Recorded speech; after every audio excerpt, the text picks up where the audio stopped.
Coming up on this edition of News Vision, calling for change, millions of Americans gather all over the United States and right here in Miami to voice their disapproval of President Trump and his administration as part of the No Kings protest. Plus, old school heels meets new school tech. Hear how one iconic musician's 100th birthday is being celebrated with a new exhibit in Miami. Because for me, Celia had a lot of challenge in her life, and the cantilever challenged gravity as well.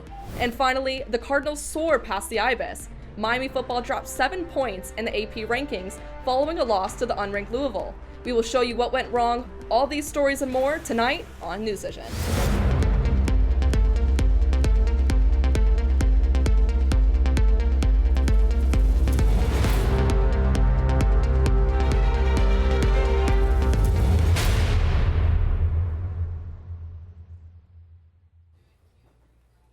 Good evening and welcome to another episode of News Vision. I'm Lauren Harrington. And I'm Jessica Valdez. Thank you for joining us. The east wing of the White House has been mostly demolished to clear the way for the construction of a massive White House ballroom being endorsed by President Trump. An excavator was first spotted Monday tearing down portions of the east wing where Trump is building the new ballroom that would cost almost $300 million. Trump says the project will be funded privately and not cost taxpayers anything. Renderings provided by the White House depict a vast space with gold and crystal chandeliers, gilded Corinthian columns, and a coffered ceiling with gold inlays, gold floor lamps, and a checkered marbled floor. You probably hear the beautiful sound of construction to the back. You hear that sound? Oh, that's music to my ears. I love that sound. Other people don't like it. I love it, Josh. I think when I hear that sound, it reminds me of money. This is the first major change to the White House in more than 70 years when President Truman ordered the gutting and renovation of the main building, and it's getting a lot of criticism. Historic preservation groups have urged a pause on the East Wing demolition until, quote, plans for the proposed ballroom go through the legally required public review processes. The ballroom will double the square footage of the White House when it is finished in 2029. The White House demolition is just one of many issues that the critics of the Trump administration are raising their voices about. Over the weekend, nationwide protests and demonstrations took place across the country. For the second time since this summer, millions of people took to the streets on October 18th in what has been dubbed the No Kings protests against what demonstrators say is a growing threat to democracy. In this moment in which we are seeing a president and an administration arrogating to himself power that doesn't belong to him. More than 7 million people in some 27,000 locations in all 50 states gather to join the peaceful demonstrations against the actions of the Trump administration. In Washington, D.C., around 100,000 protesters near the White House waved flags and slogans and chanted "No crowns, no kings." And in New York City, more than 200,000 people marched from Bryant Park down Fifth Avenue to Madison Square Park, the largest No Kings event in the country. Organizers say it was the largest one-day protest ever, a statement that Trump disagrees with. The demonstrations were very small, very ineffective, and the people were whacked out. When you look at those people, those are not representative of the people of our country. I'm not a king. I work my ass off to make our country great. That's all it is. I'm not a king at all. Organizers say the movement is nonpartisan and about protecting checks and balances in the government. The movement's name comes from America's founding ideals, that no leader is born to rule. And for many protesters this weekend, that's a reminder they say the country needs now more than ever. And here in Miami, around 5,000 people rallied downtown at Bayfront Park during the No Kings protest, marching towards the Freedom Tower in one of Florida's largest No Kings protests. Here on the University of Miami campus, students are turning anxiety about today's political and economic climate into art, finding both comfort and community through creativity. On Wednesday night, the Canes Coalition hosted its first ever event called Zines and Zen. It gave students a space to reflect, relax, and express themselves. In partnership with 11 other student organizations, the coalition works to uplift and empower marginalized communities, creating space for activism on campus. So today the event was called Zines and Zen, and It was essentially just a night for people to come together and decompress, talk about the state of the world or not, just kind of connect with each other on that level while also doing crafts and learning about the importance of zines and how they've existed throughout history. Zines are small homemade magazines and have long been a form of activism, giving people a creative way to share their views and spread awareness about social issues. The finished products reflected a wide range of concerns and challenges students are facing, from personal struggles to broader social topics. By putting their thoughts and worries onto paper, students found a way to turn stress into self-expression, crafting a sense of peace and belonging together. Another recent campus event was a Carnival with a Purpose, hosted by the Phi Delta Epsilon fraternity. The medical fraternity held its International Day of Philanthropy on the Footgreen on Wednesday. It featured a bowl machine, bouncy house, dunk tank, as well as vendors for cotton candy and other carnival-themed snacks. The goal of the carnival was to raise money and awareness for Children's Miracle Network Hospitals, which is an international organization that raises funds for children's hospitals. The hospitals then use some of those donations to give care to children whose families cannot afford the medical bills. There is something so special about events like today within our chapter, which are those in which we're actually all working together towards a greater cause.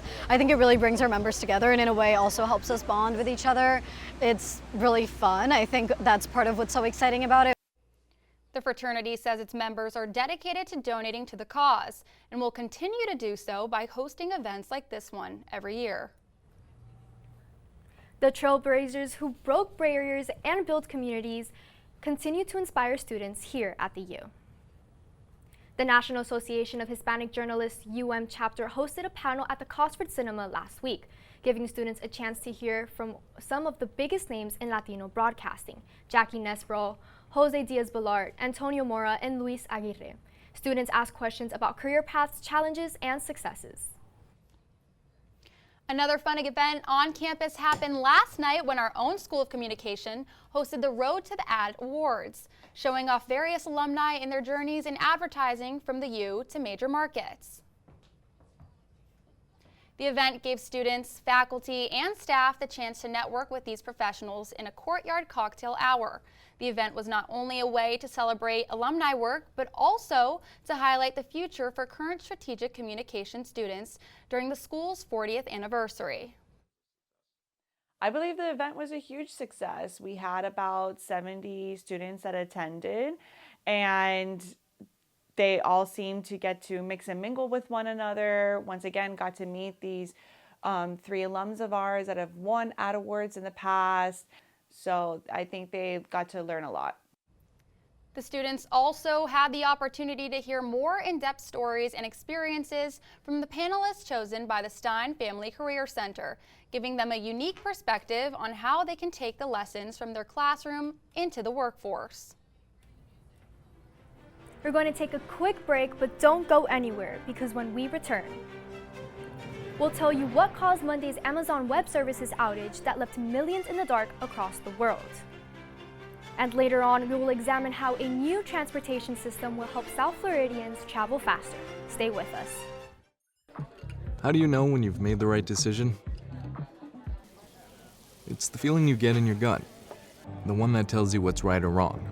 It's the one that says, sure, I can have a drink. Or the feeling that says, okay, I've been drinking. Now what? It's the voice inside you that says, I'm buzzed. Better leave the car when it's time to go. Plan ahead. Catch a sober ride.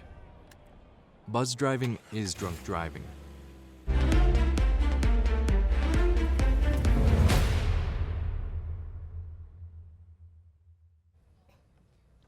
The Louvre Museum in Paris reopened Wednesday, 3 days after a brazen heist where thieves made off with historical French jewels worth over $100 million. The museum was robbed in broad daylight by 4 thieves who used a crane lift and power tools to break through a window and steal jewels once worn by French royalty.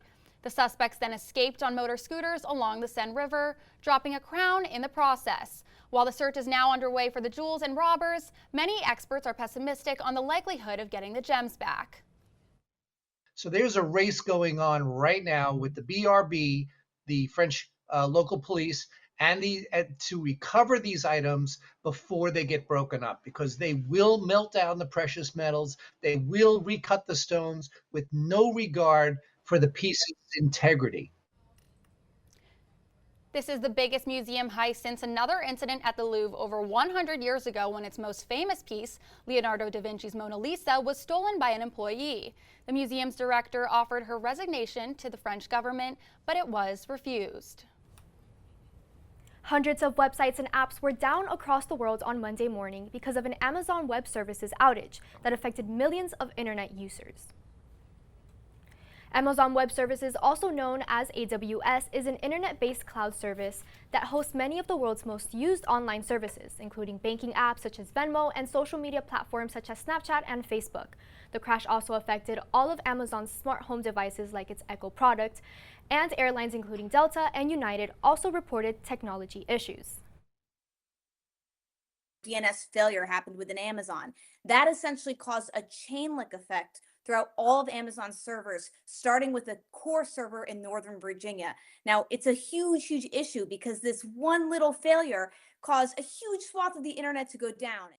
According to market research firm Gartner, AWS makes up almost 40% of the global cloud market share, making it an essential provider for the World Wide Web. By Monday afternoon, Amazon announced that its systems were mostly back online, but the outage could cost them hundreds of billions of dollars. A major change is coming to how residents in the southern Miami metro area get around, and it's making history. Lauren Tomac is live from the Dadeland South Metro Station to tell us more. Lauren? In a few days, this will be the first of many locations that Miami-Dade residents will be able to access the Metro Bus Express.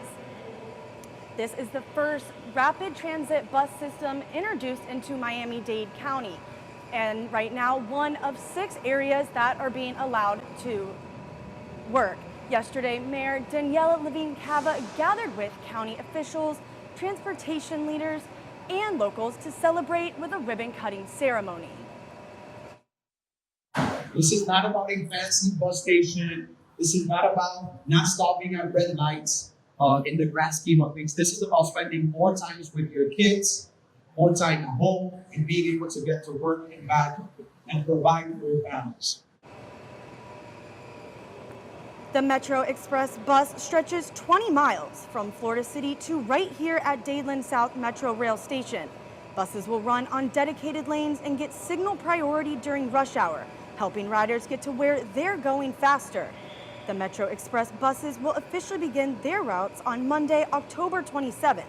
To start with, 14 new stations will be open for riders to hop aboard.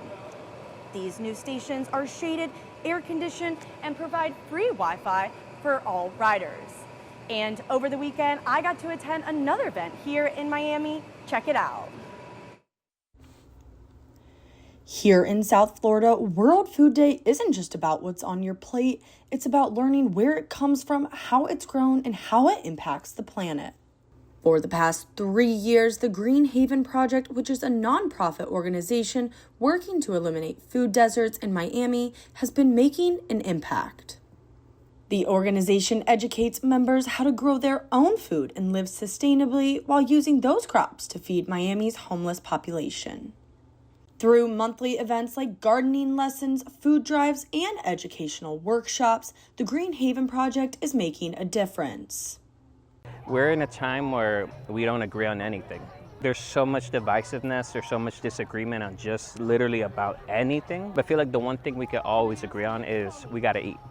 We all gotta eat. Every single living thing on this planet has to eat. So if we can all agree on this one thing where it's like, hey, let's get food and make food the center of our focus as far as like bringing us together, then I feel like we can actually see something blooming from that. And over the weekend, the Green Haven Project hosted an event in Overtown with other local vendors in honor of World Food Day. Dozens of community members gathered to spread love by planting, sharing, and giving out food to local residents. This event is really, for me, it means like the pure sense of community. It's really all different types of people from many different orgs getting together for one goal, and that goal is to just uplift the community. And our main way of doing that is through a green space where we grow food, but it's more than that.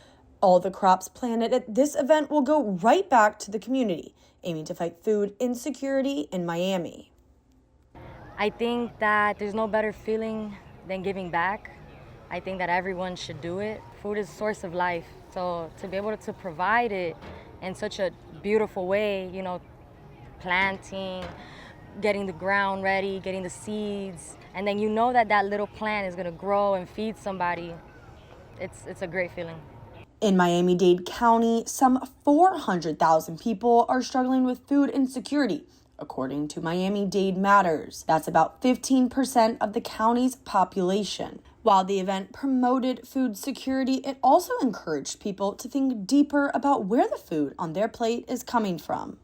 Like, the older I get, the more I realize I'm so reliant on like grocery stores, these large chains, and I don't really understand basically their supply chain. World Food Day is helping me realize that I can grow my own food, you know, and then there's communities in which I can also share that process with, and we can help provide for each other.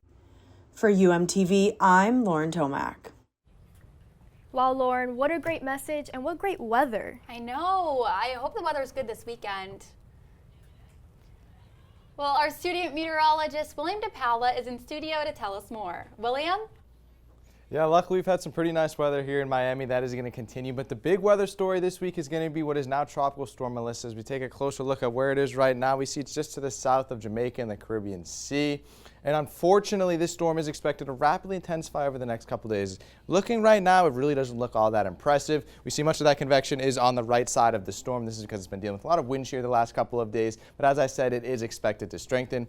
We see that cone of uncertainty here, and that number 4 on there. That means it's going to strengthen to a Category 4 hurricane. There's a 4 out of 5 on that scale, but the National Hurricane Center has indeed said that they could not rule out it becoming a Category 5, as it is just in such a favorable environment. And we take a look at that movement speed as well. Only 2 miles an hour. This thing is absolutely just crawling over there, over that very warm water. It's going to rapidly strengthen. Unfortunately, because it's moving so slow, we see that rain is just going to pile on up. On Hispaniola, we see those areas of yellow and orange. That means we could be seeing rainfall totals of upwards of 6 inches, and in some areas even upwards of a foot. This is a potentially catastrophic situation for these areas, as they do not have the infrastructure to deal with this amount of rain.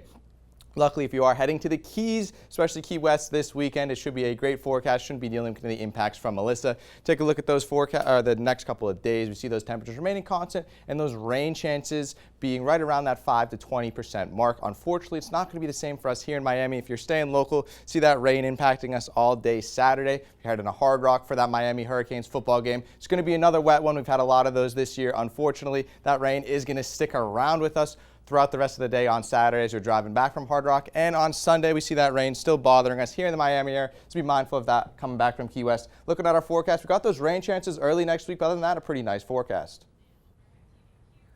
Thank you, Will. The Queen of Salsa, Celia Cruz, has left a lasting mark on music and fashion, too. The Miami Shoe Museum, in collaboration with the Celia Cruz Foundation, is honoring her centennial with a new exhibit called Dancing Shoes, A Legacy in Motion. The showcase is part of the Noche de Arte series and features the Miami Vibes AI Footwear Design Challenge, which is a competition merging technology, creativity, and heritage. Artists from around the world used AI to reimagine Celia's iconic heels, including the cantilever shoes she wore while touring 5 continents. Because for me, Celia had a lot of challenge in her life, and the cantilever challenged gravity as well. Guests had a chance to celebrate Celia Cruz's 100th birthday with cupcakes, music, and a wall where visitors wrote messages on paper high heels in her honor. And speaking of musical innovations, a new kind of concert experience is giving orchestral music a modern twist, and a South Florida crowd got to see it firsthand. As Noah Gully tells us, candlelight concerts are bringing classical instruments to a new generation, one candle at a time.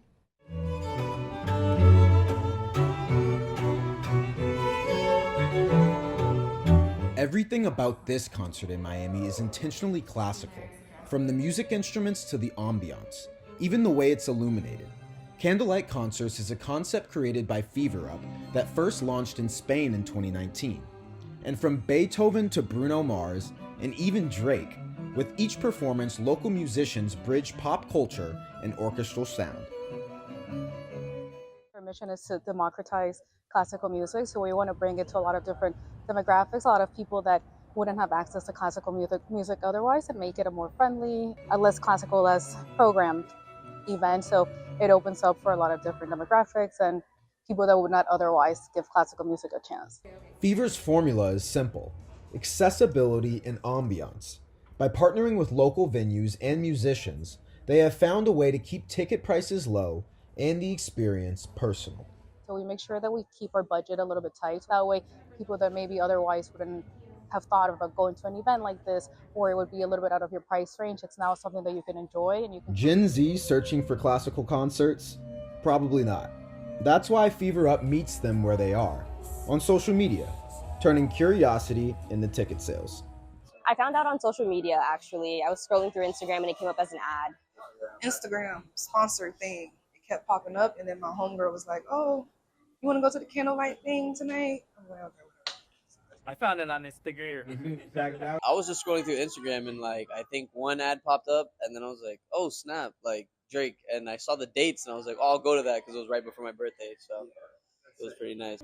But beyond the marketing, what keeps fans coming back is the experience itself. Live, immersive, and unlike any other concert in the city.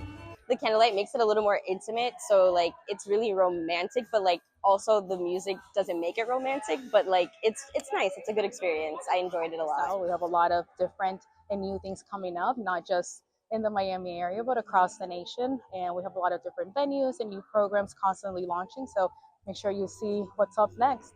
Since its creation, Fever Up has brought candlelight concerts to unique venues in over 150 cities across America, Europe, the Middle East, and Asia. As Fever Up continues to expand nationally, each show shines a new light on classical music, proving that even in 2025, strings still have a place in the spotlight. Reporting from Loomis Park, I'm Noah Gully, UMTV. Halloween is right around the corner, and one Miami hotspot is already getting into a different kind of spirit, one that honors life after death. Melanie Lowe is live at City Place Doral to tell us more about one unique display of culture. Melanie? Jessica, it's a beautiful scene out here at City Place Doral. I'm going to take a quick step out of the way here just so you can see this massive Dia de los Muertos altar behind me, decorated with beautiful marigolds, candles, and hand-painted skulls. Now, the setup celebrates Hispanic culture right here in Miami, honoring loved ones who've passed while also bringing families together. People have been stopping by and taking photos and even laying flowers in honor of this tradition. And one visitor tells me that this display here is about more than just decoration. I think we definitely need to represent more and more of the culture here in Miami and our country. I think lately, I think there's been a divide, and I think there's been a separation of what we'd like to represent in our country, and this is a fair way to do so. The tradition dates back centuries in Mexico, but it's now embraced across Latin America and South Florida. The official Dia de los Muertos celebration here at City Place Doral kicks off November 1st at 6 p.m. Now, organizers tell me there will be food, live music, and cultural performances, all open and free to the public. Live in Doral, Melanie Lowe, UMTV. Thank you, Melanie. Not far from campus, one liquor store is drawing attention, but it's not because of what's on the shelves. Peter DeWetter explains. On a busy stretch of the Hialeah neighborhood of Miami, traffic slows just a bit in front of M&M package discount liquor. The reason? A sign.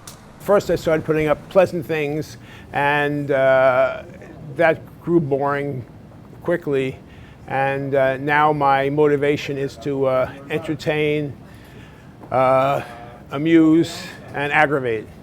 Every week for the past 30 years, owner Robert Gawanter uses 16 words to rhyme and reason to get people thinking. I'm trying to, through humor, to get them to see that there is, other truths, not just their own. For Gawanter, the signs are more than wordplay. They're about making a change. Silence in the face of evil is evil itself. But not everyone approves of the initiative. Robert says that because of the signs, he has lost clients, been threatened, and known for his beloved chickens. One day he opened shop to a dead chicken in a brown bag right under his sign. But none of that has stopped him from doing what he believes in. What good is it to have all the money in the world if you don't have freedom? And while some hate the sign, others recognize his rights. I think he should put whatever he wants. He's the owner here. I'm straight out. Although she wants one addition. Maybe if you put a little happy face on it. And people's polarized opinions go beyond the sidewalk, as the store's social media and Google reviews are either 1-star or 5-star ratings. And when someone leaves a middle-of-the-road review, Robert has a simple reply. We really only are a 3-star store. It's a response that sums up his philosophy. He'd rather be controversial than forgettable. Peter DeWetter, UMTV.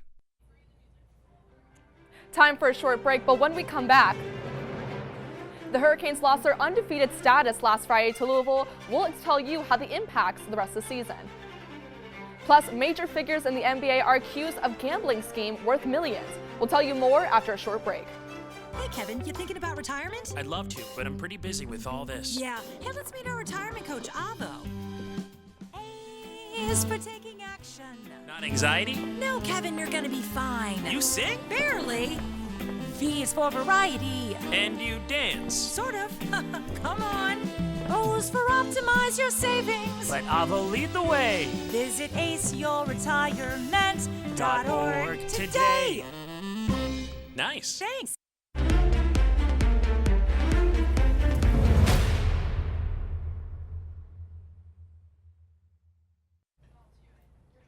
Welcome to sports. I'm Jaden Cohey.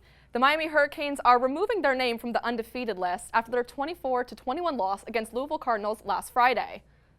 Once again, Miami fans saw what has been a yearly sight, the Canes falling despite being big favorites, putting their playoff hopes in jeopardy. Not only does this loss take the playoff eligibility out of the Hurricanes' hands, it marks the end of Carson Speck's Heisman Trophy campaign. The 6-year senior entered the game as an odds favorite, but left without a touchdown and 4 interceptions. A late comeback gave the Canes fans hope, but with about 30 seconds left and Miami in the field goal range to tie, Carson Beck attempted a pass to tight end Elijah Lofton just to get cut off by TJ Tapers. Miami drops from 2 to number 9 in the AP poll, but with multiple ranked victories, as long as Miami wins out, they will likely have a college football playoff. And Saturday night, they have a chance to bounce back against the Stanford Cardinals. Miami Heat guard Terry Rozier and Portland Trailblazers head coach Chauncey Billups are under arrest in connection with a major federal sports betting probe. Former NBA player Damon Jones, who spent the majority of his career with the Cleveland Cavaliers, has also been charged in the investigation.